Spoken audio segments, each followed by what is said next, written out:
Hello friends, this is शरी Asthana. Welcome in my channel edu life time. आज के video में हम बिजनेस कम्युनिकेशन के कैरेक्टरिस्टिक्स एंड फंक्शंस के बारे में पढ़ेंगे। इससे जो पुरानी वीडियोस हैं मीनिंग, जिसमें मैंने मीनिंग एंड ऑब्जेक्टिव और प्रोसेस बताया था, वो आप बिजनेस कम्युनिकेशन की प्लेलिस्ट में जाकर देख सकते हैं।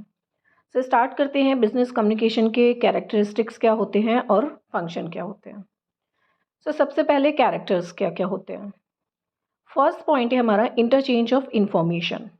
जैसे कि हम बिज़नेस कम्युनिकेशन के जो मीनिंग थी हम उसमें पढ़ चुके हैं कि बिज़नेस कम्युनिकेशन या कम्युनिकेशन एक्सचेंज ऑफ इंफॉर्मेशन होता है, एक्सचेंज ऑफ मैसेज होता है।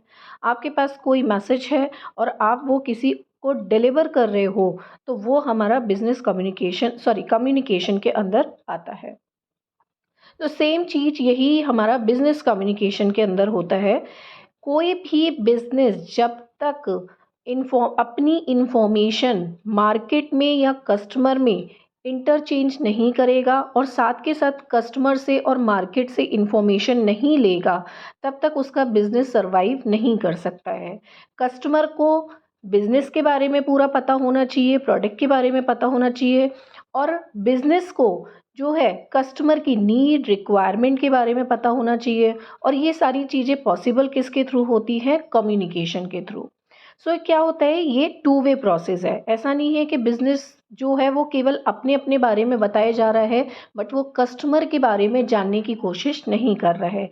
कस्टमर क्या चाहता है, या जो प्रोडक्ट वो मार्केट के अंदर डिलीवर कर चुका है, या जो उसका प्रोडक्ट मार्केट के अंदर है, वो कस्टमर को कितना सेटिस्फाई कर रहा है। इंटरचेंज ऑफ इंफॉर्मेशन यही है कि इंफॉर्मेशन को एक्सचेंज करना। जो भी आपके पास में इंफॉर्मेशन है उसको सामने वाले के साथ एक्सचेंज करना। और it is a two way process, कि ज़रूरी नहीं है कि आप केवल एक बता रहे हो बट उसकी सुन नहीं रहे हो। जो आपने इंफॉर्मेशन उसको दी है, उसके बदले में आपको उसका फीडबैक भी लेना है। The exchange can be between two और मोर पर्सन।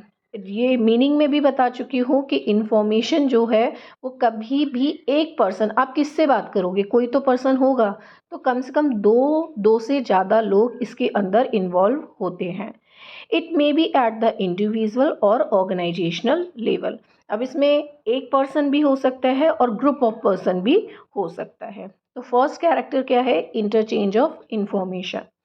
सेकंड है कंटिन्यूअस प्रोसेस। कंटिन्यूअस मतलब जो लगातार चलने वाला प्रोसेस। अब कम्युनिकेशन ऐसी चीज़ है कि जो हमेशा कंटिन्यूअस चलती रहती है। अगर आप कम्युनिकेशन को ब्रेक कर देते हो तो हमारा जो बिजनेस है वो ठप होने लगता है। तो बिजनेस के सर्वाइवल के लिए हमें कंटिन्यूअस कम्युनिकेशन करना ज़रूरी होता है।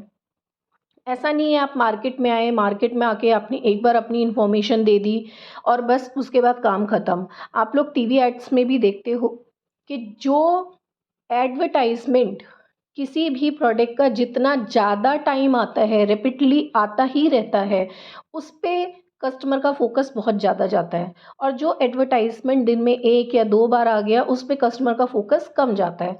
तो क्या हो रहे हैं, कम्युनिकेशन बिजनेस के थ्रू कस्टमर के लिए कंटिन्यूअस हो रहा है। तो सेम यही चीज़ इसमें कह रहा है कि कम्युनिकेशन जो है वो लगातार चलने वाला प्रोसेस है।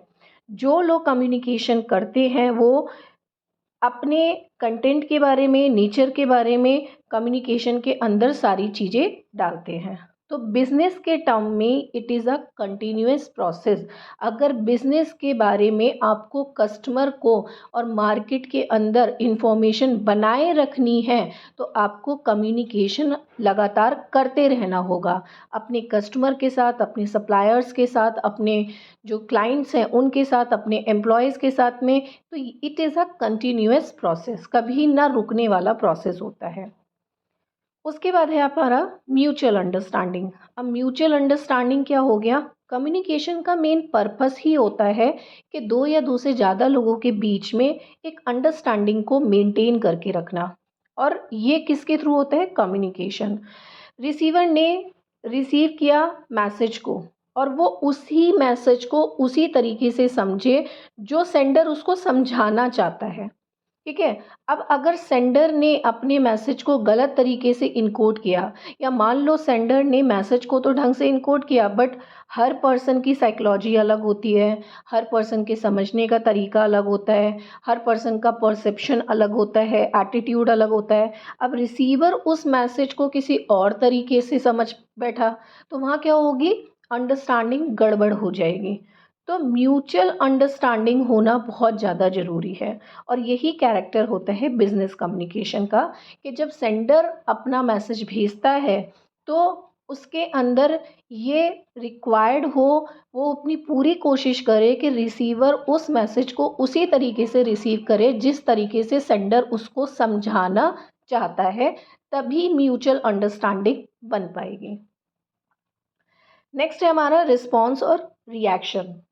रिस्पॉन्स और रिएक्शन हमारा फीडबैक से रिलेटेड है।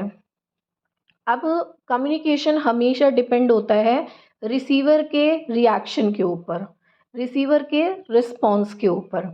अ message becomes communication only when the receiver's party understand and acknowledge it. मैं पहले भी बता चुकी हूँ, कम्युनिकेशन वन वे प्रोसेस नहीं होता है। आप अपनी तरफ से तो बात कह रहे हो, बट सामने वाले का आपने, रिसीवर ने आपको अपना कोई भी रिप्लाई नहीं किया, कोई भी रिस्पॉन्ड नहीं दिया, तो उस कम्युनिकेशन का कोई फ़ायदा नहीं होगा।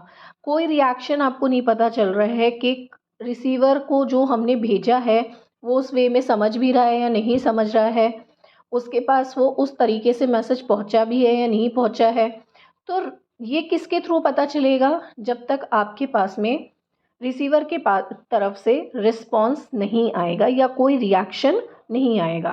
तो रिएक्शन होना बहुत ज़रूरी है, रिस्पॉन्स होना बहुत ज़रूरी है, और it is a main characters of the communication, और यही कम्युनिकेशन को टू वे प्रोसेस बनाता है।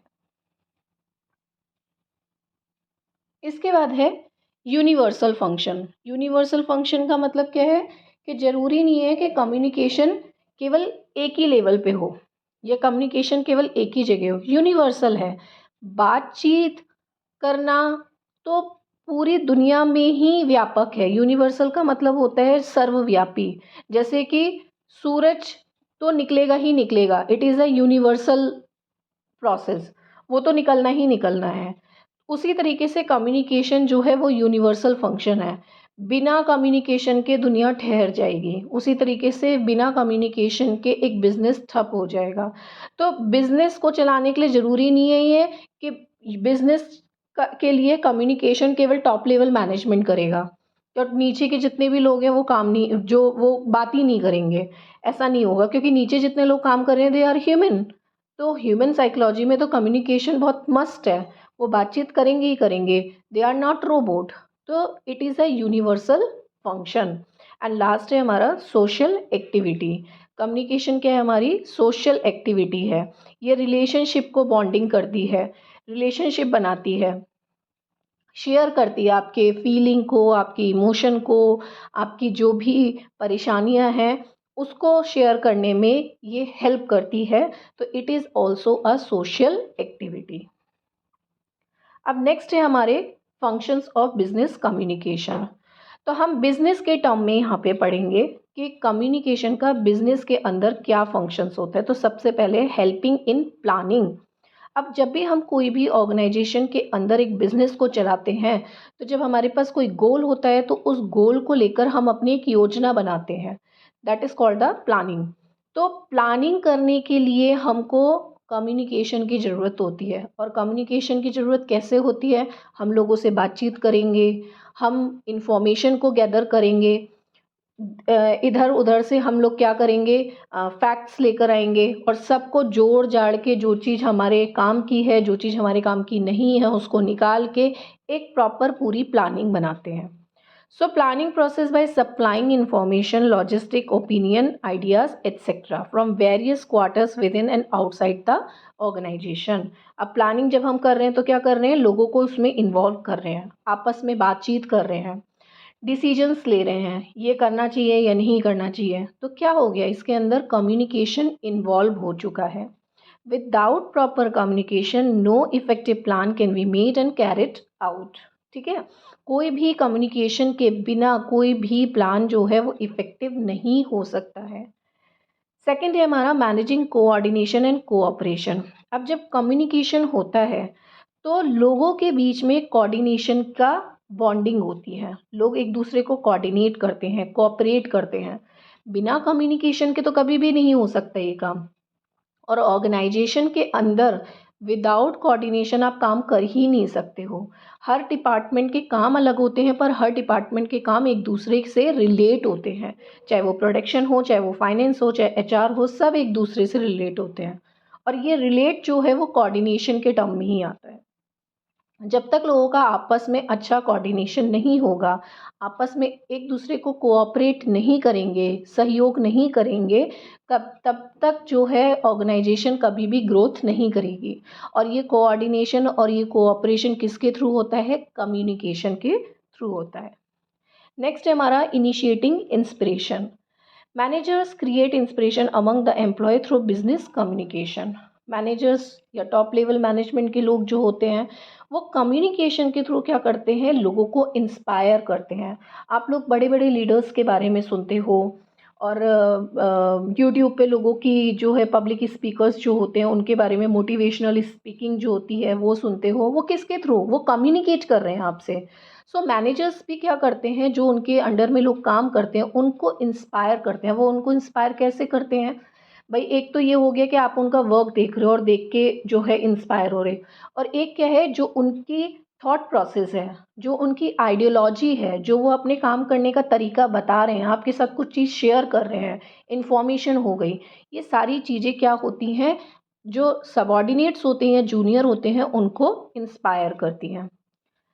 नेक्स्ट है हमारा हेल्पिंग इन डिसीजन मेकिंग। बहुत इंपॉर्टेंट होता है। ऑर्गेनाइजेशन में हमको पल पल में कोई ना कोई डिसीजंस लेने पड़ते हैं। ये करना चाहिए या नहीं करना चाहिए, ये सही होगा या नहीं होगा।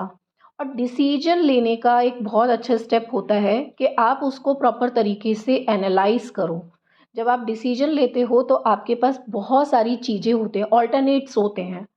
और जब बहुत सारे सुझाव होते हैं तो आपको उन सुझावों में से एक सुझाव को चूज़ करना होता है, डिसाइड करना होता है कि क्या लूँ या क्या न लूँ। तो उसका सबसे अच्छा तरीका होता है हर किसी के बारे में इन्फॉर्मेशन, जितने भी आपके पास सुझाव हैं उनकी इन्फॉर्मेशन निकालना। क्या सही है, क्या गलत है, किससे आपको एडवांटेज होगा, किससे आपको डिसएडवांटेज होगा। और ये जो इन्फॉर्मेशन है, मैंने पहले ही बताया, communication involves the information, message, fact, opinion. यही इन्फॉर्मेशन आपको क्या कर रही है? हेल्प कर रही है डिसीजन मेकिंग लेने में। नेक्स्ट है कन्वेइंग द मैसेज। नॉर्मल है, ये तो बिल्कुल हम डेफिनेशन में ही पढ़ चुके हैं कि बिजनेस कम्युनिकेशन मैसेज को कन्वे करने का प्रोसेस है, यानी मैसेज को एक जगह से दूसरी जगह भेजने का प्रोसेस है। परफॉर्मेंस इवोल्यूशन बहुत इम्पॉर्टेंट है। परफॉर्मेंस इवोल्यूशन का मतलब होता है कि जो भी एम्प्लॉय काम कर रहा है उसकी परफॉर्मेंस की वैल्यू निकालना, उसका मूल्यांकन करना, कितना काम वो अच्छा कर रहा है, कहाँ पर उसको ज़रूरत है ट्रेनिंग की। तो जब कोई भी ऑर्गेनाइजेशन एम्प्लॉयज़ को हायर करती है तो वो उनकी परफॉर्मेंस को इवैल्यूएट करती है, और परफॉर्मेंस को इवैल्यूएट करने के लिए वो क्या करती है? एम्प्लॉय की पूरी इन्फॉर्मेशन गैदर करती है, उसने पास्ट ईयर्स में क्या काम किया है, कितना ऑर्गेनाइजेशन को दिया है, जितना वो सैलरी ले रहा है या जितना उससे एक्सपेक्टेशन है, उसके हिसाब से वो उसकी परफॉर्मेंस कितनी ऊपर है, कितनी नीचे है, कहाँ पे उसको रिवॉर्ड दिया जाएगा, कहाँ पे उसको ट्रेनिंग दी जाएगी। तो ये सारी चीज़ें हमारी परफॉर्मेंस इवैल्यूएशन के अंदर आती हैं। और बिना कम्युनिकेशन, बिना इंफॉर्मेशन गैदर किए अबाउट एम्प्लॉय जिसकी आप परफॉर्मेंस इवैल्यूएट कर रहे हो, आप कभी भी परफॉर्मेंस इवैल्यूएशन नहीं कर सकते हो। सो परफॉर्मेंस इवैल्यूएशन के अंदर हमारी कम्युनिकेशन का काम होता है। एंड लास्ट है हमारा creating image and पब्लिसाइजिंग goods and service. बहुत बिल्कुल मेन थिंग जो है कम्युनिकेशन की, कि ऑर्गेनाइजेशन की जो एक इमेज है वो किस कस्टमर के सामने, दुनिया के सामने एक अच्छी इमेज को क्रिएट करना, पब्लिसाइज करना, अपने जो सामान है, आपका जो प्रोडक्ट है और जो आपकी सर्विस है, उसको किस तरीके से आप जो है दुनिया के सामने लेकर आ रहे हो, तो उसके अंदर हमारा कम्युनिकेशन, मैं पहले भी बता चुकी हूँ, by advertisement, by promotion, by face to face conversation, door to door selling, multiple तरीके होते हैं मार्केटिंग करने के, मल्टीपल तरीके होते हैं। आप कैसे कम्युनिकेट करके बता रहे हो अपने प्रोडक्ट के बारे में, और ये सारी चीज़ें बिना कम्युनिकेशन के कभी भी फुलफ़िल नहीं होती हैं। सो इसके साथ मेरा आज का ये टॉपिक ख़त्म होता है। I hope you like the topic. अगर आपको ये टॉपिक अच्छा लगा है, आज का कंटेंट अच्छा लगा है, तो प्लीज़ मेरे वीडियो को लाइक करें, शेयर करें, सब्सक्राइब करें और अपने फ्रेंड्स के साथ में इसको ज़्यादा से ज़्यादा शेयर करें। मुझे सब्सक्रिप्शन की बहुत ज़्यादा ज़रूरत है, मेरे सब्सक्राइबर्स बहुत कम हैं और कंटेंट मैं बहुत अच्छा डिलीवर कर रही हूँ। सो प्लीज़ मेरे चैनल को सब्सक्राइब करें। Thank you so much. Keep watching, keep learning with edu life time.